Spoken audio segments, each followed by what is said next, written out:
আল্লাহর মুকদ্দমা না হয় যে বিচারক তোমার প্রতি মানুষের আস্থা ছিল, তুমি বিচারটা যে করেছো, বলো কি বিচারটা করেছো, সেটা ন্যায়সঙ্গত দিয়েছো নাকি তুমি ব্যক্তি পূজারী হয়ে পিতামাতাকে মূল্যায়ন করে, শালা সম্বন্ধীকে মূল্যায়ন করে, চাচা বুড়া মানুষ সেই দিকে তাকায় বিচার ফয়সালা করেছো? বলো। এই জন্য আল্লাহ বলছে লিল্লাহ, আমি আল্লাহর স্বার্থে, আমার উদ্দেশ্যে, তোমরা আমার সন্তুষ্টি পাওয়ার উদ্দেশ্যে তোমরা পিতা মাতার দিকে তাকাবে না, ওয়াল আকরাবিন, এবং নিকটতম আত্মীয় স্বজন, ওই যে শালা, শালার শ্বশুর, ভাইয়ের শ্বশুর, ভাতিজা, চাচা, এইগুলোর ক্ষেত্রে তোমরা, এবং সমাজের ক্ষেত্রে, দলীয় ক্ষেত্রে দলীয়করণ করে আমরা যারা যে দল করি সেই দলের কর্মী জেলে যাবে মেনে নেব না, যদি সে খুনি হয় নির্দোষ প্রমাণিত করেই সেখান থেকে আমরা ফেরত আনবো।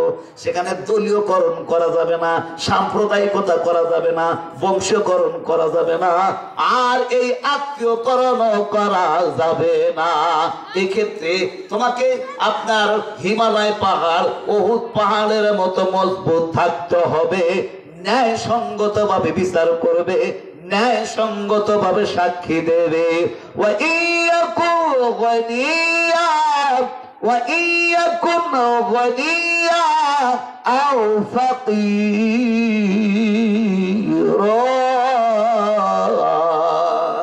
আমার আল্লাহ এরপরে ডাক দিয়ে বলেন যে আমার বান্দারা জেনে রাখো, তোমাদের মধ্যে সমাজের আধিপত্যবাদ, গানিয়া মানে ধনী, প্রভাবশালী, ভয় হয় বাবু সত্য কথা বলবার জানো, যে মানুষ পরে আমার হালুয়া টাইট করে দেব, আমার বাঁচাইবো না, এইটা করব সেইটা করব, জমি খাই খালাতে জমিটা এগিয়ে যাবো, এবং জমি কিনার চাচ্ছিলাম সেই জমিটা পাবো না, জমির আইল মেরে দেবো, রাস্তা মেরে দেব, এবং আমার গরু বছর ঢুকাইতে দেবো না, মানে রাস্তা দেবে না, সব দিক থেকে ব্যাকাটা করবে। হয় না এরকম? এরকম হয়। সাক্ষীটা যে দিবার যাবো, কার বিরুদ্ধে সাক্ষী দেবো বাবা বলো? ওই মানুষের সাথে উপরে সাক্ষী দেওয়া যাবো, সত্য সাক্ষী দেওয়া যাবো? বাবা মাফ চাই, আমি কিছু করতে পারবো না বাবা। ইমানটা একবারে গোল, ইমান হারাইতে বেশি সময় লাগে না, বুঝতেছে? সামান্যতে ইমান চলে যায়। কিভাবে চলে যায়? রাসূল বলেছেন এই যে এইভাবে চলে আসে আর এইভাবে বেরিয়ে যায়। আল্লাহ রাসূল এইভাবে আঙ্গুল দিয়ে দেখাইছে যে এইভাবে চলে আসে, ঠুনকোতে চলে আসে। মজার কাজ, যেমন সত্যের ক্ষেত্রে বাবু বলেই যেমন শুকরঞ্জন বালি, একটা হিন্দু মানুষ মুসলমানরা সাইদের উপর মামলা করলো, এখন তো সাক্ষী, বাদী, বিচারক সকলে বলছে যে আমার পিছনে বন্ধু ছিল, যদি আমি এই রায় না দেয় তাহলে আমি নিজে ফায়ার রায় দেয়, এই জন্য আমি নিজের জীবন বাঁচানোর তাগিদে এই রায় দিয়েছি। কিন্তু শুকরঞ্জন মালকি তাই সাক্ষী দিয়েছে, ও ইমানের দরজায় পাশ 100 আলেমের চাইতে আল্লাহর নিকট সবচাইতে পছন্দনীয় শুকরঞ্জন বালি। কত বড় ইমানদার ভাবে, যেখানে রাষ্ট্র গোটাল শক্তি তার উপর প্রয়োগ করছে, ভাই শেষ হয়ে যাও, ভগবানের কাছে চলে যাবো, তবু না, আমাকে দেখতে মরতে হবে। ইমান দেখেন, ইমানটা দেখেন, এইরকম সাক্ষী আপনাকে দিতে হবে। ঠিক আছে? কত ভয় মানুষ বাংলাদেশে ধরা পড়লো ভারতের কারাগারে, কিভাবে নিয়ে গেল সাদা গাড়ি। আমার বন্ধুগণ, ওই জায়গায় হাত দিতে চাই না, স্পর্শকাতর জায়গায় আপনাদেরকে বলে আর আপনাদেরও বিরক্তি করতে চাই না। এই যে ন্যায় বিচারের ক্ষেত্রে বললাম যে প্রভাবশালীর ক্ষেত্রে তোমরা তাকায়ও না, আর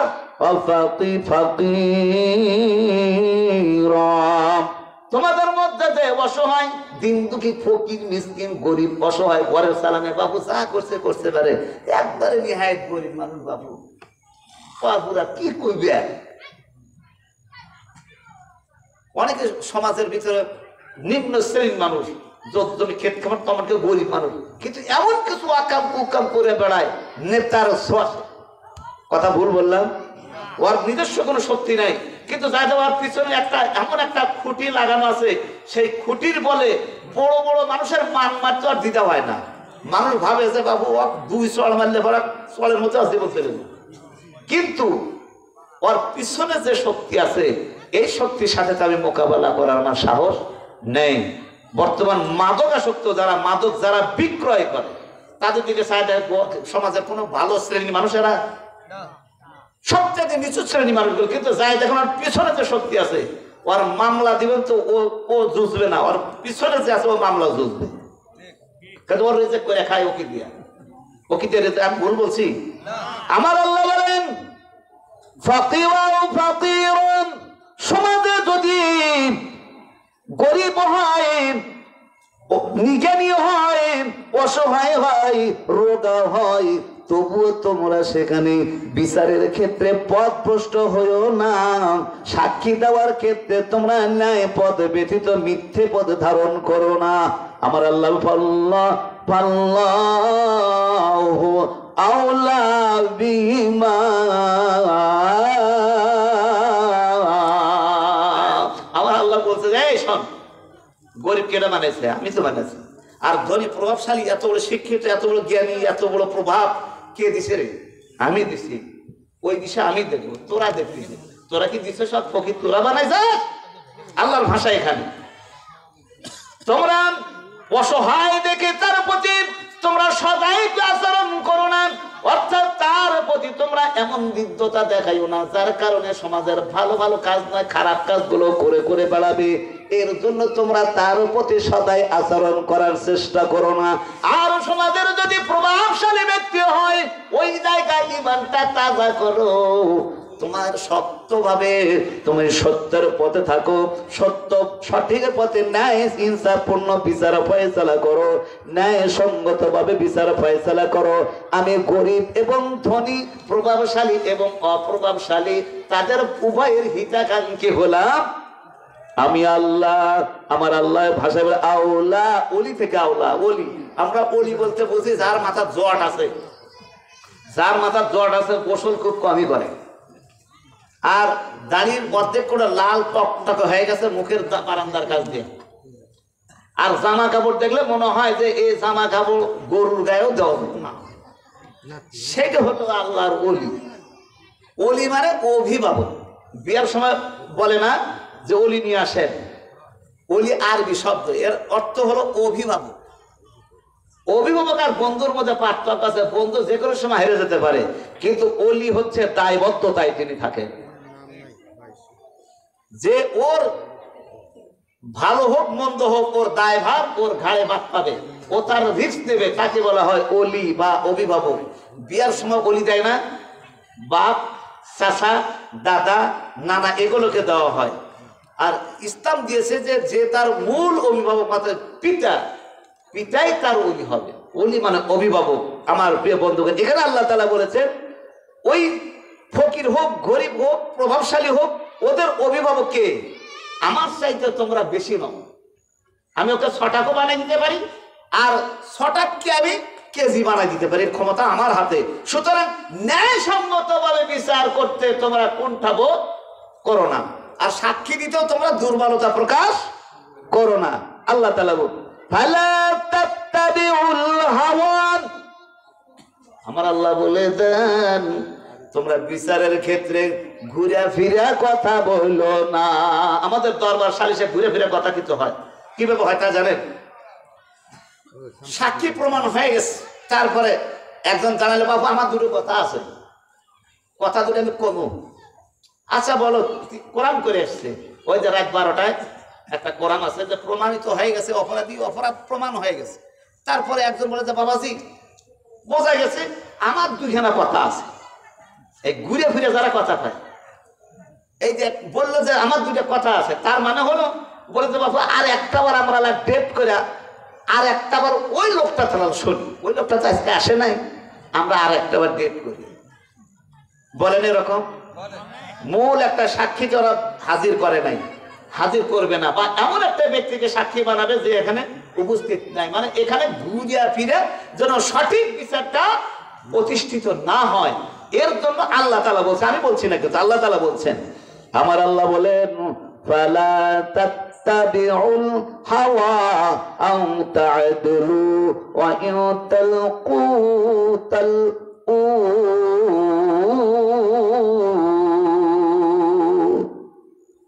বিচারের ক্ষেত্রে তোর পাশ কেটেও যেও না। আল্লাহ তাআলা বলছেন বিচারের ক্ষেত্রে পাশ করে বাবু তোমরা মানলেন, আমি এখন কি করলাম, আমার কেউ চলে গেলাম, যায় না এরকম? তার মানে ওই 12টার বিচার যখন হয়ে যায়, যখন তাতে মেকআপ করা যাচ্ছে না, কিন্তু পেটে তো তুলছি,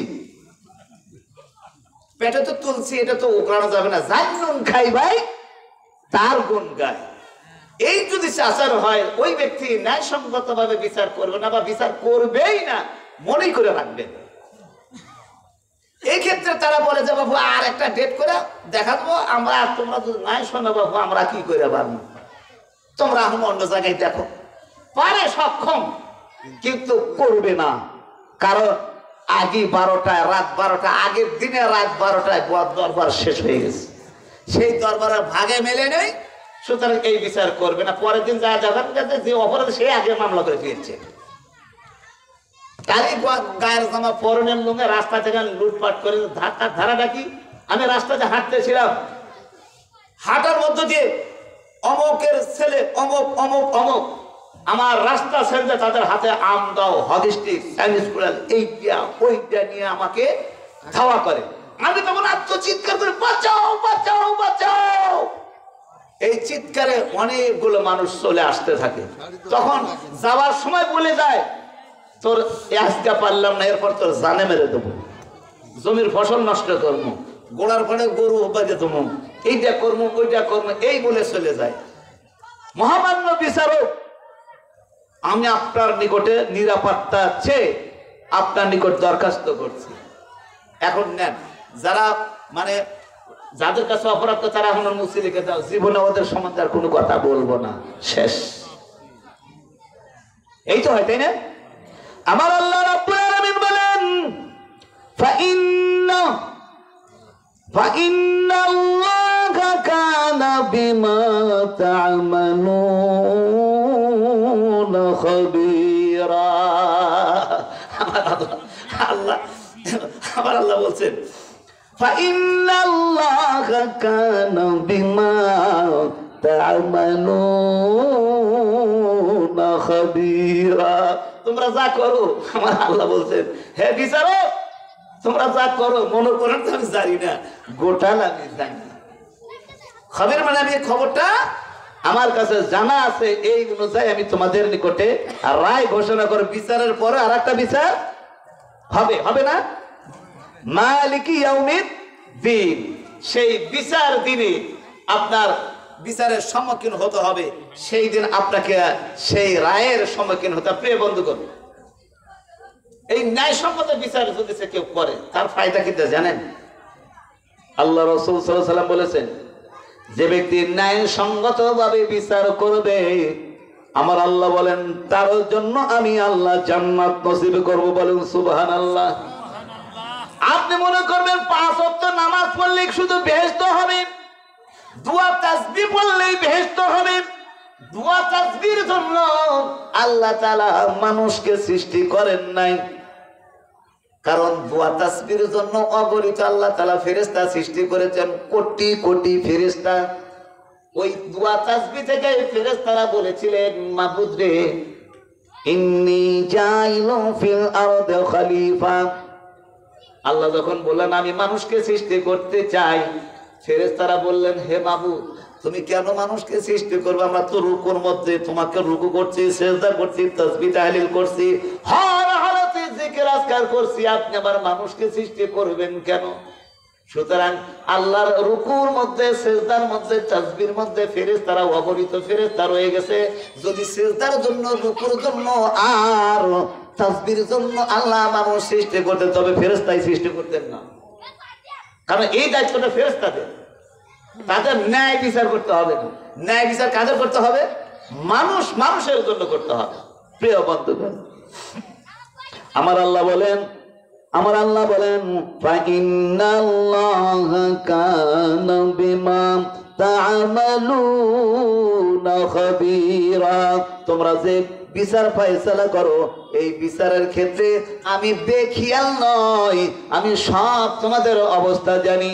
কে ভালো বিচার করছো, কে ভালো সাক্ষী দিচ্ছ, কে জালিয়াতি সাক্ষী দিচ্ছ, কে মিথ্যা সাক্ষী কলমে দিচ্ছ, কয় জানি না বারে, আমি জানি না, কিন্তু সই করে দিয়ে দিছে। এখানে গ্রামে দিতে হয় মৌখিক সাক্ষী, কোর্টে কি তাই দিতে হয়? পুলিশের কাছে তাই দিতে হয়? পুলিশের কাছে কিছুই বলা লাগবে না, যা লেখার পুলিশই লিখবো, লেখার পরে কদিন একটা সই করে দেন।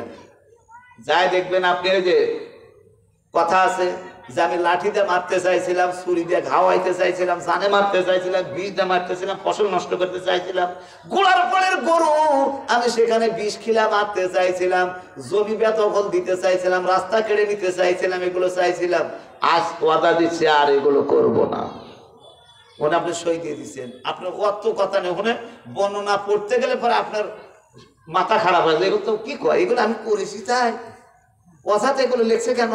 কিন্তু ধারা, বাংলাদেশের প্রচলিত আইনের ধারা, এই ধারা আপনাকে মামলায় জিততে গেলে এগুলো লিখতেই হবে। আর সেই জায়গায় আপনাকে সাক্ষী দিতে হবে। সাক্ষীটা আপনি দিলেন, এই সাক্ষীটা আপনি যে আল্লাহ যা বললেন ন্যায়সঙ্গতভাবে সাক্ষী দাও, আপনি কি সাক্ষী দিলেন? এটা আপনি মসজিদের ইমাম, নামাজ পড়তে কপালের মধ্যে কাইলা কুটকুটো হয়ে গেছে, হয় নাই? এই সাক্ষীটা যে দিলেন আপনি, কাইলাটা কি হবো? এই কাইলে তো গরুর কান্দের উপর কাইলে হয়ে আছে, গরুর কান্দে কাইলে থাকে না? তাহলে ওই কাইলে আর এই কাইলের মধ্যে পার্থক্য আছে? আপনি বলে আমার দাঁড়িয়ে আছে, ওই দাঁড়িয়ে ছাগলের মুখে আছে, বলেন ছাগলের মুখে তো দাঁড়িয়ে আছে, আপনি যা করে বলছেন এই দাড়ি আর ছাগলের দাড়ির মধ্যে কোনো পার্থক্য নেই, বরঞ্চ ছাগলের দাড়ি আল্লাহ জান্নাতের মাটি হবে, কিন্তু আপনার দাড়িটা জাহান্নামের জ্বালানি হবে। এই দাড়িকে অবমাননা করেছে, এটা দাঁড়িয়ে আপনার বিপক্ষে সাক্ষী দেবে, আল্লাহ আমি তো আমার যা রাখছে আমাকে অবমাননা করেছে, আমার যে ইজ্জত তাও সে ভুলণ্ঠিত করেছে, এই বিচারটাও তুমি করো। সুতরাং এই মাথার মধ্যে কপালের মধ্যে ফোঁটা ফেলায় বৃহস্পতির আশা করেন হাদিস, জ্বলন্ত হাদিস, কিয়ামতের ময়দানে এই কালো জায়গাতেও আপনার 14 দিনের চাঁদের আলোর মতো নূর চমকিতে থাকবে। কোথায়? এই কালো জায়গায়। কিসের কারণে? নামাজের কারণে। ঠিক আছে, এই লাইট আলোকিত হবে, কিন্তু লাইন না থাকলে হবে? অনেক দাম নিয়ে আসলে অনেক তার ফায়দা, অনেক আলোকিত হয়, লেখা আছে এবং বর্ণনা আছে যে এই লাইট নেবেন 2 বছরের মধ্যে কিচ্ছু হবে না, সেই রকম ঝাঁকানাকা আলো দিবে আপনাকে। কিন্তু বিদ্যুৎ যদি না থাকে, সেই লাইটের দাম আছে, ওই বক্তৃতারও দাম আছে, তা আপনার বিদ্যুৎ কই? লাইট যে জ্বালাবেন সেই বিদ্যুৎটা কই? আপনার সততা কই? আমার প্রিয় বন্ধুগণ, আপনার খারাপ লাগতেছে কি? আবার সেটা বুঝতে। এবার 2-একটা ন্যায় বিচারের কথা বলি, যে ন্যায় বিচার ইসলামী খেলাফত, আল্লাহ রাসূল সাল্লাল্লাহু আলাইহি ওয়াসাল্লাম যে ন্যায় ইনসাফপূর্ণ একটি সমাজ ব্যবস্থা কায়েম করেছেন, সেখানে কিছু ন্যায় বিচার হয়েছিল কিনা? তেনার জীবনের প্রত্যেকটাই ন্যায়সঙ্গত বিচার করেছেন রাসূল সাল্লাল্লাহু আলাইহি ওয়াসাল্লাম। আপনার হযরত ওমরের সময় হযরত ওমর একজন বিচারক নিয়োগ করেছেন, সুরাইহা নামে একজন ব্যক্তি, যেখানে যায় ন্যায় ছাড়া তার কোনো কথা নেই। দীর্ঘদিন তিনি বিচারকের পদে দায়িত্ব পালন করেছেন বিভিন্ন সময়। আমাদের বিচারক তো 60 বছর হয়ে গেল, ওটা শেষ, কিন্তু তেনার জীবনে তা নয়, খুবই ন্যায়সঙ্গত বিচারক হযরত ওমর রাদিয়াল্লাহু তাআলা আনহু।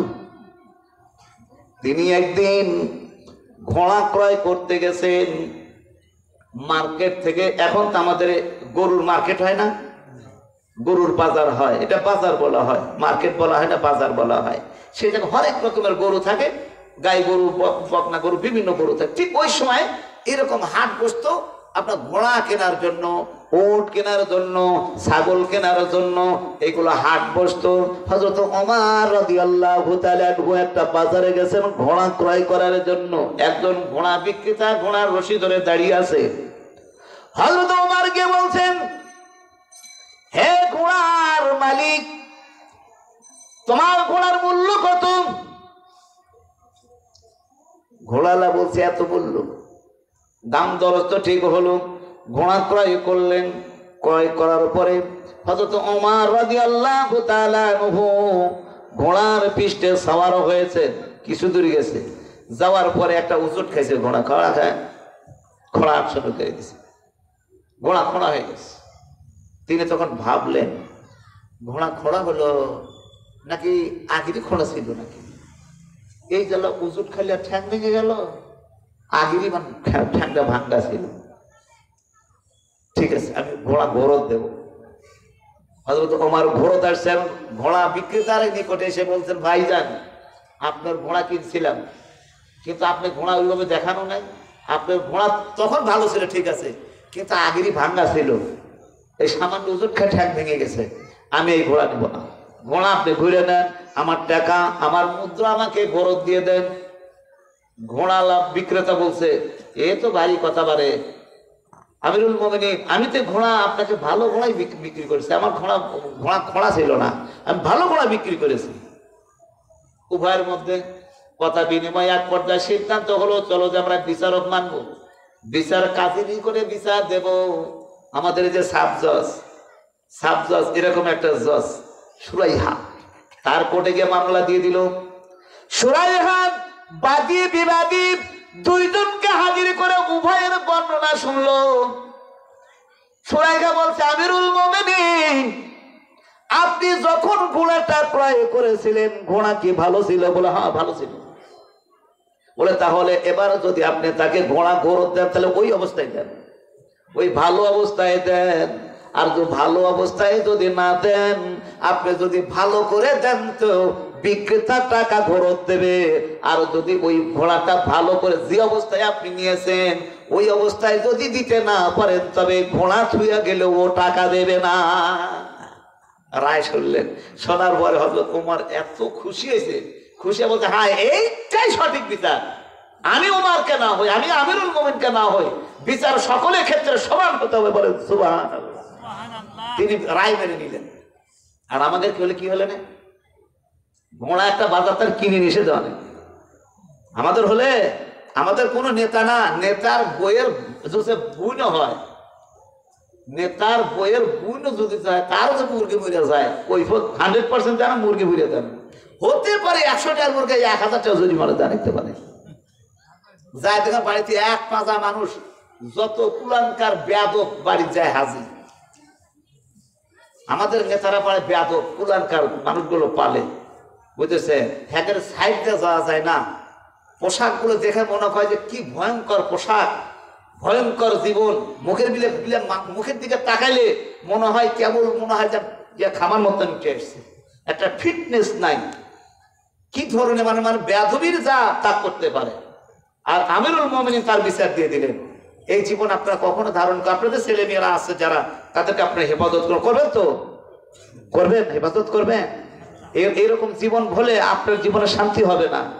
ছেলের জন্য দুঃখ করতে হবে, কবরেও দুঃখ করতে হবে, হাসরেও দুঃখ করতে হবে। প্রিয় বন্ধুগণ, হযরত ওমর রাদিয়াল্লাহু তাআলা আনহুর সময়ে, হযরত ওমর রাদিয়াল্লাহু তাআলা আনহুর সময়ে দুইজন মহিলা এসেছে, দুজনের কোলে দুইটি সন্তান।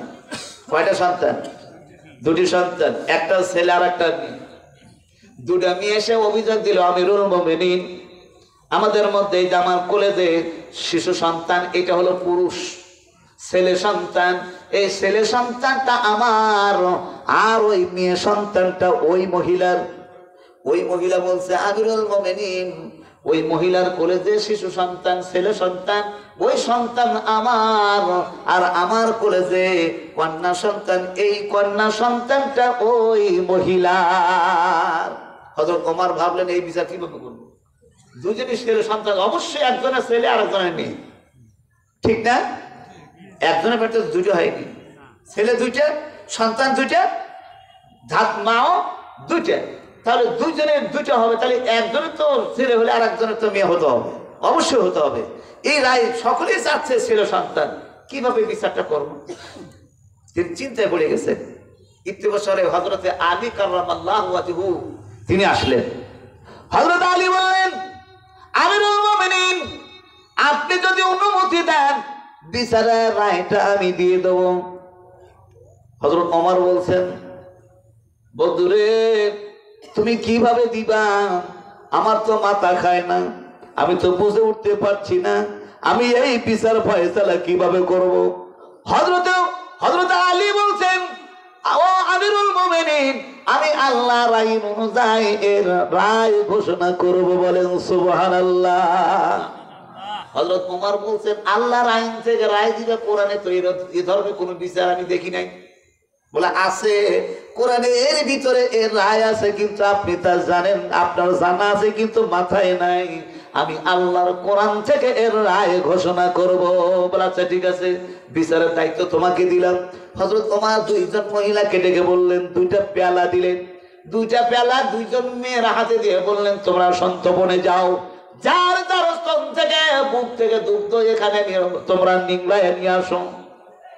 দুইজন মহিলা বিচার ন্যায় বিচার পাওয়ার সাথে দুজনই আপনার পর্দার অন্তরালে গিয়ে যার যার বুক থেকে দুগ্ধ আপনার বাহির করে পেয়ালায় নিয়ে আসলেন। আমিরুল মুমিনিন এই যে